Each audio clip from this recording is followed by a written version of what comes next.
Episode 40. Kastil. Kini Steve dan Elvie menuju ke anak perusahaan Johnson Corp. Tadi Steve sudah menelpon Mela dan mengatakan akan menjemputnya. Steve sudah sampai di depan perusahaan tapi Ivy sedang tidur, jadi Steve menelpon Mela agar cepat menghampirinya. Halo Mela, aku sudah di depan perusahaan. Dan bisa kau datang secepatnya karena Elvie sedang tidur, kata Steve. Iya Steve, aku sudah sampai di lobi. Kalau begitu aku matikan, kata Mela menutup teleponnya.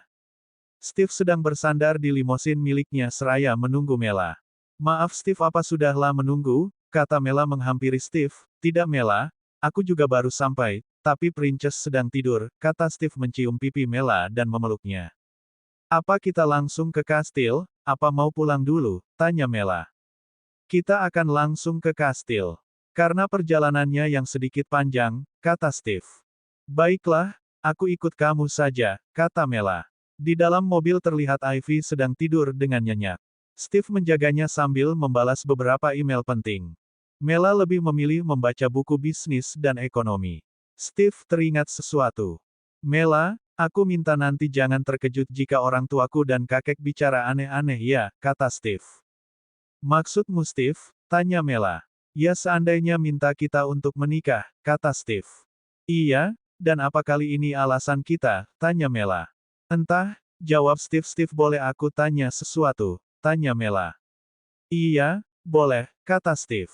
Kenapa kau tak ingin menikah, bukannya akan meneruskan nama keluargamu? Tanya Mela.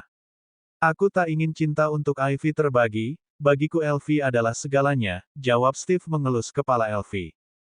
Mela terdiam, bagaimanapun dia menyukai pria di depannya itu, tapi dia tak mungkin meminta Steve untuk menikahinya, sedang dia belum ingat apapun, meski dia meyakini kasih sayang Steve begitu tulus padanya dan Elvie.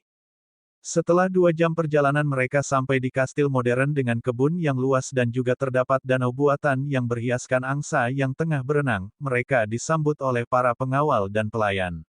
Ivy sudah dalam gendongan Steve dan Mela berada di sampingnya. Mereka telah ditunggu oleh kakek dan orang tua Steve, mereka sangat hangat menyambut Mela dan Elvie. Opai, Pepsi, dan Momsi, kata Elvie yang langsung turun dan berlari menuju ke arah mereka. Malam Opa, Papa dan Mama, sapa Steve dan Mela. Kalian keterlaluan, baru kesini kalau Opa yang menelpon dulu, kata Tuan Victor Johnson kakek Steve. Maaf Opa. Mela dan Steve sedang sibuk menangani perusahaan, jawab Mela tersenyum. Jika kalian libur 2 hari itu tak akan membuat perusahaan bangkrut, kata Mama Fiona Johnson memeluk Mela. Maaf Mama, kata Steve. Bagaimana kabarmu San? Sepertinya kamu makin berisi, goda Tuan Jonathan Johnson papa dari Steve. Dengan makanan buatan ya, kata Steve tersenyum. Kenapa kalian tak menikah, kan sudah cocok juga sudah ada Elvie, tanya Tuan Victor. Nunggu Mela setuju Opa, elak Steve. Kenapa jadi aku Steve, kata Mela bela diri. Abis kau selalu menolak kalau diajak menikah, kata Steve. Apa, kata Mela sedang orang-orang hanya terdiam melihat 2 orang itu tengah berdebat. Itu alasan konyol Steve, elak Mela. Aku takut kau menolakku jika aku memintamu menjadi istriku, maka dari itu aku hanya bisa menyimpan perasaanku, kata Steve. Apa maksudmu Steve, tanya Mela bingung. Steve mengajak Mela untuk berdiri di depan Opa, Papa, Mama dan juga Elvie, kemudian Steve berlutut dan membuka kotak bludru Navy dan nampak cincin berlian di sana. Azalea Samudra, will you marry me? Tanya Steve. Mela terdiam mendapati Steve memintanya untuk menikah, dia juga mulai nyaman dengan Steve dan juga keluarga ini, meski ada sesuatu yang masih terlupakan tapi Mela merasa tak bisa jauh dari Steve dan juga Elvie. Please Mela, jawab, kata Steve. Say yes mommy, teriak Elvie. Mela hanya menangis, melihat Steve yang masih memegang kotak kecil itu, tanpa sadar Mela pun mengangguk.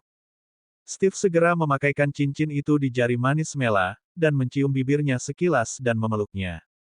Semua orang mengucapkan selamat pada pasangan baru itu, bahkan orang tua Steve sudah merencanakan pesta mewah yang akan diselenggarakan karena Steve adalah anak tunggal keluarga Johnson.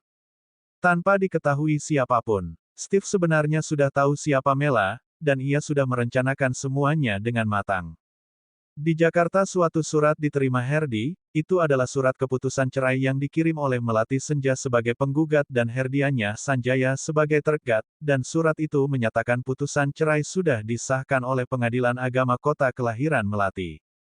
Bagai petir menyambar Herdi saat melihat akte cerai itu, dunianya runtuh seketika, dia tak menyangka Mela menceraikannya, bahkan dia tak kembali padanya. Akte itu dikirim oleh tim pengacara yang menangani perceraian mereka, bahkan tim pengacara itu tak memberi tahu keberadaan Mela.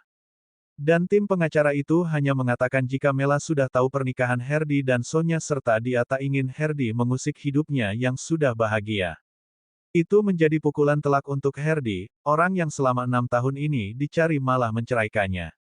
Aku bersumpah akan membalas semua luka yang kau berikan Mela, aku tak terima dengan apa yang kau lakukan padaku ini. Tunggu saat kita bertemu kupastikan aku akan membalaskan sakit hatiku ini, batin Herdi meremas akta cerai itu. Herdi tak memberitahu siapapun tentang akta cerai yang ia terima, karena Herdi tak ingin melukai keluarganya. Bersambung.